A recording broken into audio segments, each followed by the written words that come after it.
No mul on tunne, et siin ülereageerimine on tulnud eelkõige välisministri poolt. Välisminister minu meelest ei oleks pidanud nii teravalt sõna võtma ja nii hüsteeriliselt sõna otseses mõttes reageerima. President ütles väga selgelt, et see ei tähenda, et me hülgame Ukraina, see ei tähenda seda, et me Ukraina abistamist ei jätka. Kõik need olulised punktid olid tema sõnumis olemas, täpselt nii nagu Läti peaministri sõnumis, aga küsimus oli selles, kas Euroopa peaks olema laua taga. Ja tema seisukoht oli jah, Euroopa peab olema laua taga. Ja mina ütlen seda sama. Euroopa peab olema laua taga. Ja välja on käidud ju see mõte ka Macroni poolt näiteks. Stubbi on pakutud siin selleks läbirääkijaks, Mario Draghit on pakutud läbirääkijaks, mitmed nimed on läbi jooksnud. Teema on ju tegelikult üleval.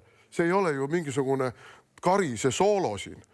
Ja ma tean ka seda, et Karisel on tegelikult üpris häid kontakte Washingtonis.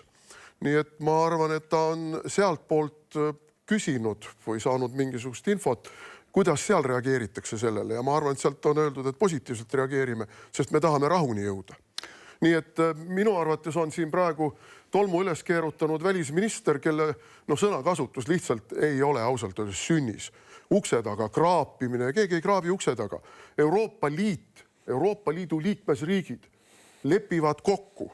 Jah, me volitame selle inimese, kellel on rahvusvaheline kogemus, autoriteet ja kõik muu vajalik neid läbirääkimisi Euroopa Liidu nimel pidama, et me oleksime laua taga, mitte laua peal. Minu arvates see on igati loogiline.